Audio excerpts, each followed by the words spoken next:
हरे Krishna students. आज का ये वीडियो सीए इंटरमीडिएट के स्टूडेंट्स के लिए बहुत ही इंपॉर्टेंट वीडियो है। अकाउंटिंग स्टैंडर्ड 13 जो कि इन्वेस्टमेंट की अकाउंटिंग पर एप्लीकेबल है, उसमें एक टॉपिक है रीक्लासिफिकेशन ऑफ इन्वेस्टमेंट। इस टॉपिक को लेकर बहुत सारे स्टूडेंट्स को कंफ्यूजन रहता है, डाउट्स रहते हैं और कुछ स्टूडेंट्स ने मुझसे पर्सनली भी पूछा है। इसीलिए आज के इस वीडियो में मैं आपको प्रैक्टिकल एग्जांपल्स के साथ, प्रैक्टिकल क्वेश्चन के साथ समझाऊंगा कि भाई रिक्लासिफिकेशन ऑफ इन्वेस्टमेंट का मीनिंग क्या होता है और रिक्लासिफिकेशन ऑफ इन्वेस्टमेंट के टाइम पर अकाउंटिंग ट्रीटमेंट क्या होता है एज पर अकाउंटिंग स्टैंडर्ड 13। मतलब मीनिंग ऑफ रिक्लासिफिकेशन भी हम आज पढ़ेंगे और accounting treatment of reclassification of investment भी हम देखेंगे विद प्रैक्टिकल एग्जांपल्स। ठीक है, तो पहले तो एग्जांपल मैं करवा रहा हूं, लेकिन पहले एक बात को समझे। As per accounting standard 13 basically investment को दो कैटेगरी में डिवाइड किया गया है, करेंट इन्वेस्टमेंट और long term investment. Current investment क्या होते हैं? ऐसे इन्वेस्टमेंट जो कि हमने बेचने के पर्पज से खरीदे हैं और जो रेडिली रियलाइजेबल, मतलब जो बिक भी सकते हैं। दोनों ही कंडीशन है, बेचने का पर्पज भी होना चाहिए और जो बिक भी सकते हैं, तो वो करेंट इन्वेस्टमेंट है। ठीक है, और ऐसे इन्वेस्टमेंट जो करंट इन्वेस्टमेंट नहीं है वो लॉन्ग टर्म इन्वेस्टमेंट होते हैं। तो बैलेंस शीट, और ये भी ध्यान रखें कि इनिशियली चाहे इन्वेस्टमेंट करंट इन्वेस्टमेंट हो, आपको क्लासिफिकेशन करना है। पहली बार इन्वेस्टमेंट को कोई दर्जा देना कि वो करंट है कि लॉन्ग टर्म है, ठीक है, वो कहलाता है क्लासिफिकेशन। तो पहली बार इन्वेस्टमेंट चाहे करंट इन्वेस्टमेंट हो या लॉन्ग टर्म इन्वेस्टमेंट हो, फर्स्ट टाइम जब वो बुक्स में रिकॉर्ड होगा तो वो एट कॉस्ट ही रिकॉग्नाइज होगा, रिकॉर्ड होगा। लेकिन बैलेंस शीट डेट पर वो जिस बैलेंस शीट में जिस वैल्यू पे वो कैरी होगा उसे कहते हैं कैरिंग अमाउंट।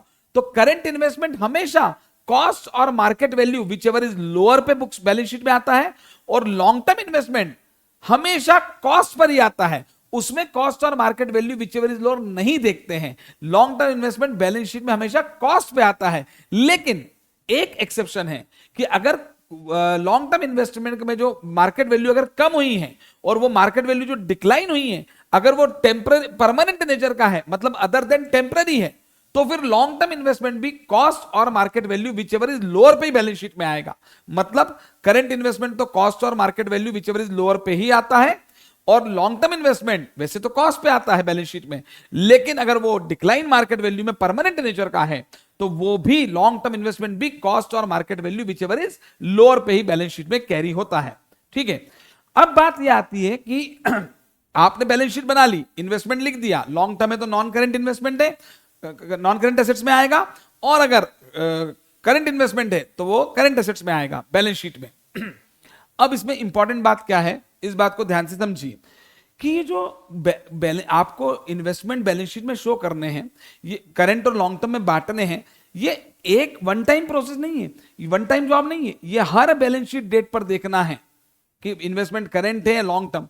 तो ये पॉसिबल है कि एक बैलेंस शीट डेट पर जो इन्वेस्टमेंट करंट इन्वेस्टमेंट थे, आपका पर्पस बेचने का था, लेकिन अगली बैलेंस शीट डेट पर मान लो वो नहीं बेचे आपने, और अगली बैलेंस शीट डेट पर आपका पर्पस चेंज हो गया कि नहीं हम तो अब इसे होल्ड करेंगे, तो वो लॉन्ग टर्म हो जाएगा। मतलब करंट वाला जो क्लासिफिकेशन था वो बदल के रिक्लासिफाई होके लॉन्ग टर्म हो जाएगा। या इसका विपरीत भी हो सकता है कि पहले कोई इन्वेस्टमेंट लॉन्ग टर्म कैटेगरी के थे, आपने बोला कि नहीं साहब ये खरीद बेचने के लिए नहीं है, लॉन्ग टर्म पर्पस के लिए है, लेकिन नेक्स्ट बैलेंस शीट डेट पर आपका इंटेंशन बदल गया, मैनेजमेंट से आपने डिस्कशन किया, ऑडिटर ने, और मैनेजमेंट ने कहा नहीं सर इसको हम बेचेंगे, तो वो लॉन्ग टर्म से करंट हो गया। मतलब इन्वेस्टमेंट का जो ओरिजिनल क्लासिफिकेशन था वो जब चेंज होता है तो उसे कहते हैं रिक्लासिफिकेशन। ठीक है, तो वो रिक्लासिफिकेशन बार बार चेंज हो सकता है, और वो करंट इन्वेस्टमेंट का लॉन्ग टर्म में भी हो सकता है और लॉन्ग टर्म का करंट में भी हो सकता है। अब उसकी अकाउंटिंग कैसे होगी इस बात पर ध्यान दीजिए। तो देखिए हमारा जो टॉपिक है वो है reclassification of investment. With examples हम ले लेंगे। स्टडी मटेरियल में एक एग्जांपल जरूर है, लेकिन वो बहुत ही सिंपल सा एग्जांपल है, उसमें कोई बहुत ज्यादा डिटेल नहीं है। तो रिक्लासिफिकेशन ऑफ इन्वेस्टमेंट, तो ये भैया दो तरीके से हो सकता है। मैं लॉन्ग टर्म इन्वेस्टमेंट से, लॉन्ग टर्म इन्वेस्टमेंट है कोई हमारे, हम उसको करंट इन्वेस्टमेंट में रिक्लासिफाई कर रहे हैं, लॉन्ग टर्म टू करंट। और हो सकता है कि कोई इन्वेस्टमेंट हमारे करंट इन्वेस्टमेंट हो और अब हमें लगता है कि नहीं हम इसे लॉन्ग टर्म होल्ड करेंगे, तो हम उसको चेंज करना चाहते हैं उसका क्लासिफिकेशन, वो करंट से लॉन्ग टर्म भी हो सकता है। तो reclassification of investment may be from long term to current and current to long term. अब एस 13 कहता है कि अगर लॉन्ग टर्म से करंट है, तो फिर इसका जो रिक्लासिफिकेशन होगा उसके लिए लिखा है, ये होगा कॉस्ट और कैरिंग अमाउंट, नोट कर ले, विच एवर इज लोअर। और अगर ये करंट से लॉन्ग टर्म है तो इसका जो अकाउंटिंग होगी वो होगी कॉस्ट और fair value which ever is lower. Sir ये क्या चक्कर है, समझेंगे अभी। और ये जो दो सारी चीजें हो रही है ना, ये ट्रांसफर डेट पर हो रही है। सर मतलब भाई इन्वेस्टमेंट पहले करंट कैटेगरी के थे, लॉन्ग टर्म में आ गए, पहले लॉन्ग टर्म में थे, अब करंट में आ गए, तो ये क्लासिफिकेशन चेंज हो रहा है, इसको कहते हैं ट्रांसफर। इसको ट्रांसफर वर्ड भी कहा जा रहा है। तो डेट ऑफ ट्रांसफर पर ही देखना है, ये जिस दिन ये रिक्लासिफिकेशन हो रहा है उसी डेट पर क्या कॉस्ट है, क्या कैरिंग अमाउंट है, क्या फेयर वैल्यू है, विच एवर इज लोअर, ये उसी दिन पे हो रहा है। अब इसको हम एग्जाम्पल से समझते हैं कि मान लीजिए ये एग्जाम्पल हम ले रहे हैं, कोई इन्वेस्टमेंट है जो कि लॉन्ग टर्म इन्वेस्टमेंट थे, जिसकी कॉस्ट 100 रुपए थी, तो ये इनिशियली रिकॉग्नाइज किस पे होंगे, 100 रुपए पर बुक्स में रिकॉर्ड हो गए। अब मान लीजिए ये 1 अप्रैल 2022 को हमने खरीदे थे, अब पहली बैलेंस शीट बन रही है यहां पर इसके बाद 31 मार्च 2023 को 23 को, तो चूंकि लॉन्ग टर्म इन्वेस्टमेंट है तो ये कॉस्ट पे ही बैलेंस शीट, इसका कैरिंग अमाउंट भी जो होगा वो कॉस्ट ही होगा, ठीक है, वो कॉस्ट ही होगा। फॉर एग्जाम्पल इस डेट पर मान लीजिए इसकी जो मार्केट वैल्यू है, बुक्स में 100 रुपए पर है, इसकी मार्केट वैल्यू मान लीजिए ये 95 है, या मार्केट वैल्यू इसकी 110 है, तो भाई कॉस्ट कितनी थी 100 रुपए, मार्केट वैल्यू कितनी है 95, या दूसरा केस ले ले, कॉस्ट कितनी थी 100 रुपए थी, मार्केट वैल्यू, मैंने दोनों एग्जांपल ले लिए, केस 1 केस 2, ठीक है। तो अल्टीमेटली कैरिंग अमाउंट क्या आएगा एट कॉस्ट, और ये 95 जो हुआ है ना, ये टेम्पररी डिक्लाइन है। इन्वेस्टमेंट अगर लॉन्ग टर्म है तो वो कॉस्ट पे ही आते हैं, हां वो कॉस्ट और market value which ever is lower पे तब आते हैं जब डिक्लाइन जो है वैल्यू में परमानेंट नेचर का हो, अदर देन टेम्पररी। तो ये टेम्पररी डिक्लाइन हुआ है, तो टेम्पररी डिक्लाइन में भी ये कैरिंग अमाउंट 100 रुपए ही रहेगा। तो इसका क्या, अभी रिक्लासिफिकेशन तो शुरू ही नहीं हुआ है, ये तो था initial recognition. Long term investment हमने 100 रुपए में रिकॉर्ड कर लिए और बैलेंस शीट में भी वो 100 रुपीज पर ही है। Is this clear. अब अगली डेट आई, अगली बैलेंस शीट है 31 मार्च 24 की बैलेंस शीट, ठीक है। और अब हम बात कर रहे हैं, अब हम इसका रिक्लासिफिकेशन कर रहे हैं, और रिक्लासिफिकेशन में हम इसे करंट इन्वेस्टमेंट मान रहे हैं। सर क्यों, ऐसा क्यों मान क्यों रहे हो सर? अरे सर ऐसा क्यों मान रहे हो? इसलिए मान रहे हैं कि हमने मैनेजमेंट से डिस्कस किया, तो मैनेजमेंट का ये कहना है कि भाई पहले तो लॉन्ग टर्म था, अब हम इसको बेचना चाहते हैं, नियर फ्यूचर में हम इसे सेल आउट करेंगे, तो इसका क्लासिफिकेशन बदल गया। तो एज पर एज 13 अगर कोई भी इन्वेस्टमेंट लॉन्ग टर्म से करंट जाता है, देखिए तो क्या रूल था, कॉस्ट और carrying amount which ever is lower. अब एक बात समझिएगा, इन्वेस्टमेंट अगर लॉन्ग टर्म है और अगर उसमें मार्केट वैल्यू में इंक्रीज हुआ तो कोई दिक्कत ही नहीं है, वो तो 100 रुपए लेना है। लेकिन डिक्लाइन हुआ, और डिक्लाइन अगर टेम्पररी नेचर का था, तो जो कॉस्ट थी वही कैरिंग अमाउंट है। आप देखिए लॉन्ग टर्म इन्वेस्टमेंट की कॉस्ट कितनी थी 100 रुपए, और इन एनी केस वो बैलेंस शीट में भी कितने पर है 100 रुपए। तो लॉन्ग टर्म इन्वेस्टमेंट के केस में अगर वो एक्सेप्शनल परमानेंट डिक्लाइन नहीं आता है, तो उस केस में लॉन्ग टर्म इन्वेस्टमेंट हमेशा जो कॉस्ट थी वही उसकी कैरिंग अमाउंट होगी। और अब इस डेट पर हम देखेंगे, इसी डेट पर हम देखेंगे कि भैया कॉस्ट क्या थी, बोले 100 रुपए, कैरिंग अमाउंट क्या है 100 रुपए। आप देखिए कॉस्ट तो वही रहेगी ना, तो कॉस्ट और carrying amount which ever is lower, अरे विच एवर इज लोअर क्या, तो वो तो 100 रुपीज ही आ रहा है। तो अल्टीमेटली जो ट्रांसफर होगा लॉन्ग टर्म का, जो करंट इन्वेस्टमेंट में ट्रांसफर होगा, अगर मैं उसकी अकाउंटिंग एंट्री बनाऊं तो लॉन्ग टर्म इन्वेस्टमेंट चले जाएंगे क्रेडिट, और करंट इन्वेस्टमेंट बढ़ जाएंगे debit, current investment account debit to long term investment account. और ये लॉन्ग टर्म इन्वेस्टमेंट मेरी बुक्स में कितने पर थे, मेरी बुक्स में ये 100 पर थे, 100 से क्रेडिट हो जाएंगे। और जो रिक्लासिफिकेशन हुआ, लॉन्ग टर्म पुराने वाले चले गए, और जो नया क्लासिफिकेशन था करंट इन्वेस्टमेंट का, वो करंट इन्वेस्टमेंट डेबिट कितने से हो गए, उसी के लिए तो रूल था कॉस्ट और carrying amount which ever is lower. तो ये रिक्लासिफिकेशन भी इस सवाल में तो दोनों ही सेम है, लोअर की बात ही नहीं आती, ये 100 रुपीज पर हो जाएगा। तो बात जरा सी थी लेकिन एग्जाम्पल से समझ में आई। अब अभी और भी बहुत सारे एग्जांपल इसमें बन सकते हैं। अब मान लीजिए एक और एग्जांपल हम इसमें ले रहे हैं। मान लीजिए हमारे कोई लॉन्ग टर्म इन्वेस्टमेंट थे जो कि हमने खरीदे थे, जिसकी कॉस्ट 100 रुपए थी और इनिशियली वो 100 रुपए पर रिकॉर्ड हो गए, क्योंकि इन्वेस्टमेंट कोई सा भी हो वो इनिशियली तो कॉस्ट पे रिकॉर्ड होता है। ये 1/4/2022 की बात थी। 31 मार्च 23 को ये बैलेंस शीट बन रही है और इस दिन इसकी जो मार्केट वैल्यू है से 88 रुपीज है और ये परमानेंट डिक्लाइन है। इस केस में इन्वेस्टमेंट लॉन्ग टर्म है तो कॉस्ट कितनी थी भैया? 100 रुपए। मार्केट वैल्यू कितनी इस डेट पर? 88।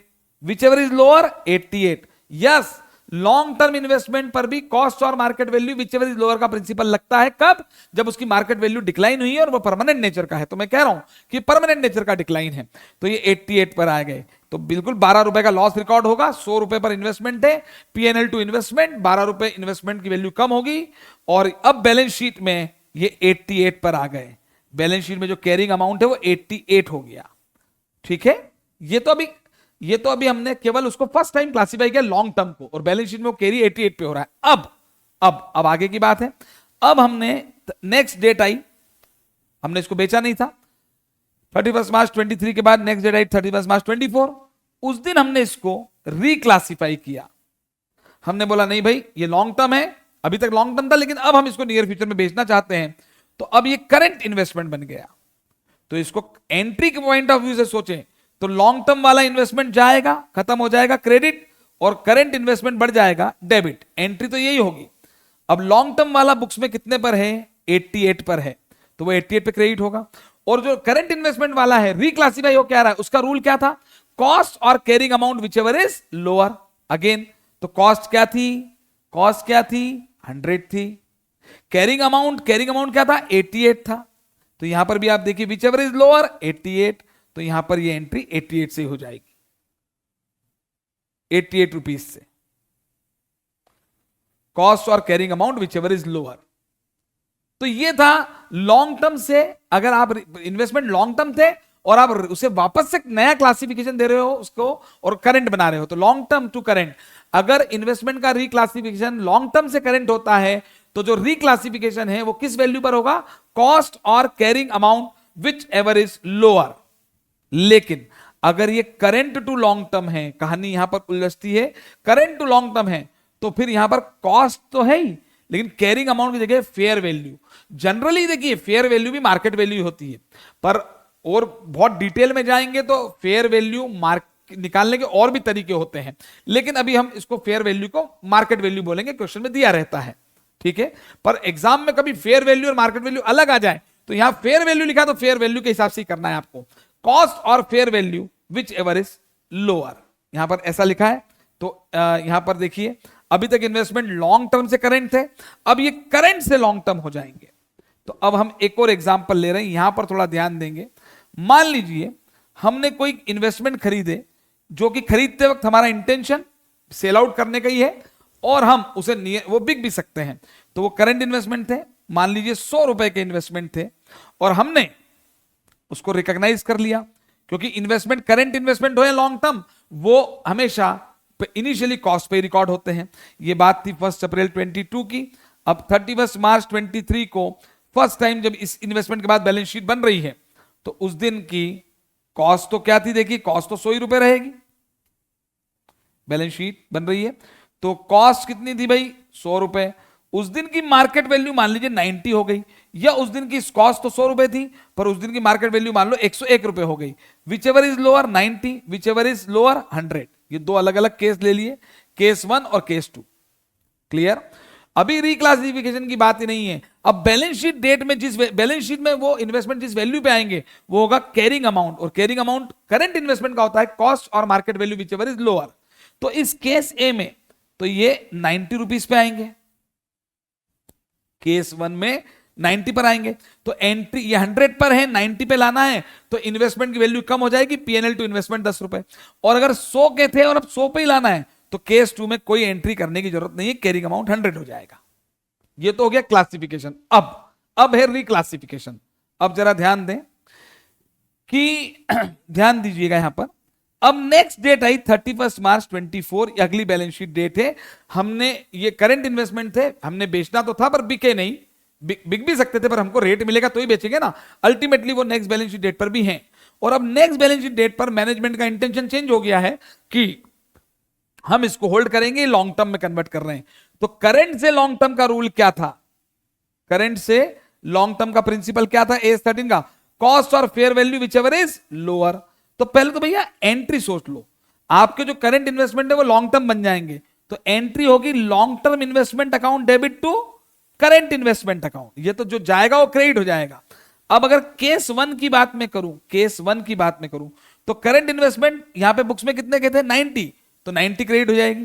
तो हमें देखना क्या है, देखिए क्रेडिट तो 90 होगा, पर जो लॉन्ग टर्म में कन्वर्ट होगा उसका रूल क्या था, करंट टू लॉन्ग टर्म का रूल क्या था, कॉस्ट और fair value which ever is lower. ठीक है, तो अब यहां पर इस बात को समझिए जरा, मैं एग्जाम्पल बहुत क्लियर कर दूं आपको ताकि बिल्कुल भी दिक्कत ना हो। ये देखिए, ठीक है, ये मैं अभी इस केस 1 की बात कर रहा हूं, यहां पे ये है ना। अब 31 मार्च 24 को मैंने बोला भैया इस इन्वेस्टमेंट की कॉस्ट क्या है, इस बात को फिर समझ लें, रिक्लासिफिकेशन की अकाउंटिंग कर रहे हैं, और रिक्लासिफिकेशन में पहले वो करंट इन्वेस्टमेंट था, अब लॉन्ग टर्म हो रहा है, तो एंट्री क्या होगी वो क्लियर कर लें, करंट इन्वेस्टमेंट चला जाएगा क्रेडिट और अब वो लॉन्ग टर्म बन जाएगा, लॉन्ग टर्म इन्वेस्टमेंट बढ़ जाएगा डेबिट। करंट इन्वेस्टमेंट बुक्स में 90 रुपीज पर है तो 90 पे ही जाएगा, लेकिन लॉन्ग टर्म वाला आएगा कॉस्ट और fair value which ever is lower. ठीक है, तो कॉस्ट तो इसकी 100 ही रुपए थी, कॉस्ट तो 100 ही थी, अब हमें इसकी फेयर वैल्यू देखनी पड़ेगी। अब वो फेयर वैल्यू कुछ भी हो सकती है, अगर वो फेयर वैल्यू 100 ही रुपए है तो ये 100 रुपए पे आ जाएगा, अगर कॉस्ट 100 रुपए है फेयर वैल्यू 101 है तो भी ये 100 रुपए पे आ जाएगा, अगर कॉस्ट 100 रुपए है, कॉस्ट तो 100 ही है, फेयर वैल्यू इसकी मान लीजिए 91 रुपीज है तो ये विच एवर इज लोअर 91 पे आ जाएगा। ठीक है, 91 पे आएगा, और कॉस्ट अगर इसकी 100 रुपए है और फेयर वैल्यू 85 हो गई विच एवर इज लोअर तो ये 85 पे आ जाएगा। मतलब समझें कि कहानी में क्या है, समझ में आ रहा है आपको। जब भी करंट इन्वेस्टमेंट को आप लॉन्ग टर्म बनाते हो, ठीक है, तो करंट इन्वेस्टमेंट चला जाएगा क्रेडिट तो वो 90 पे ही होगा, लेकिन जो लॉन्ग टर्म इन्वेस्टमेंट है वो बढ़ जाएगा डेबिट, और वो रिक्लासिफिकेशन कहलाएगा, तो वो विच एवर इज लोअर पे होगा। अब इसको समझें, अगर ये 100 पे होगा तो 100 रुपीज का इन्वेस्टमेंट आया, 90 का गया तो 10 रुपए का प्रॉफिट एंड लॉस में चला जाएगा, 2 P&L। ठीक है, अगर ये 100 का ही था, ठीक है, तो भी इस केस में भी सेम एंट्री होगी। ये देखिए यहां पे मान लेते हैं केस 1 है, 2 है, 3 है और 4 है, और ये कौन से वाले केस का है, ये इस वाले 90 का है। हमारी बुक्स में अभी करंट इन्वेस्टमेंट 90 पर है, हमारी बुक्स में करंट इन्वेस्टमेंट 90 पर है विच एवर इज लोअर के हिसाब से। अब बुक में वो 90 पर है तो यहाँ क्रेडिट तो 90 होना है, लेकिन लॉन्ग टर्म को लाना 100 पे है तो 10 रुपए का प्रॉफिट आ जाएगा, लॉन्ग टर्म को लाना 100 पर है तो सेम एंट्री हो जाएगी। अब लॉन्ग टर्म को लाना 91 पर है तो अब यहां 91 अगर लेंगे तो यहां पर 1 रुपये का प्रॉफिट आएगा, और लॉन्ग टर्म को अगर लाना 85 पर है, एक तरीके से परमानेंट डिक्लाइन जैसा लग रहा है कि वैल्यू कम हो गई, तो यहां पर इसको 85 पर लाएंगे और ये 90 पे जाएगा तो यहां P&L 5 रुपए आ जाएगा। ठीक है, अगर आपको लगता है इसको नोट करना है तो एंट्री पहले सोचिए, करंट इन्वेस्टमेंट लॉन्ग टर्म बन रहे हैं तो लॉन्ग टर्म इन्वेस्टमेंट बन जाएंगे डेबिट और करंट इन्वेस्टमेंट कम हो जाएंगे क्रेडिट। ठीक है, मैं यहां पर चारों ही केस में ये इन्वेस्टमेंट जो है हमारी बुक्स में करंट इन्वेस्टमेंट 90 पर है तो ये क्रेडिट तो 90 होगा, तो डेबिट कितने से होगा ये देखना है। पहले केस में 100 तो 10 रुपए का प्रॉफिट, दूसरे केस में भी 100 तो ये 100 90 10 रुपए का प्रॉफिट, तीसरे केस में 91 तो ये 91 पे है, ये 90 पर है तो 1 रुपए का P&L हो गया, और चौथे केस में ये 85 पर है विच एवर इज लोअर और ये 90 है तो यहां तो कुछ नहीं आएगा, 5 रुपए से P&L डेबिट होगा।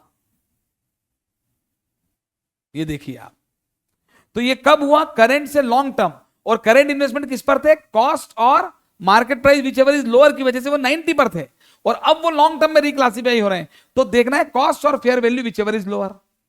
ठीक है, और उसी प्रकार से अगर ये करंट इन्वेस्टमेंट की कॉस्ट 100 थी, मार्केट प्राइस 101 थी, विच एवर इज लोअर तो ये 100 पे बुक्स में होंगे, 100 पे बुक्स में होंगे। तो अगर इस केस की एंट्री देखें, इस केस में, तो 31 मार्च 2024 को जो बैलेंस शीट बन रही है ना, उसमें पहले तो करंट इन्वेस्टमेंट का कैरिंग अमाउंट क्या था? 100 कैसे था वापस चेक कर लो। ये 100 रुपीज में खरीदे थे, मार्केट वैल्यू 101 थी, विचेवर इज लोअर, तो ये बुक्स में 100 पे ही आ गए, 100 पर ही रहे। ठीक है, तो ये, हाँ, अब करंट इन्वेस्टमेंट क्रेडिट होंगे तो ये तो 100 पे ही होंगे, और लॉन्ग टर्म इन्वेस्टमेंट डेबिट किस पे होंगे? Again the rule is same for this, cost और fair value, whichever is lower, whichever is lower. तो हमें देखना पड़ेगी कि इसकी कॉस्ट क्या थी, फेयर वैल्यू क्या थी, और विचेवर इज लोअर, जो भी अमाउंट होगा उस पे वो रिक्लासिफाई हो जाएगा। ठीक है, और जो डिफरेंस आएगा वो या तो पीएनएल में डेबिट होगा या पीएनएल में क्रेडिट होगा। ठीक है, चलिए, तो आपने सीखा रिक्लासिफिकेशन। रिक्लासिफिकेशन अगर लॉन्ग टर्म से करंट होता है तो कॉस्ट और carrying amount whichever is lower पे होगा, और अगर करंट से लॉन्ग टर्म पे होता है तो कॉस्ट और fair value whichever is lower पे होगा।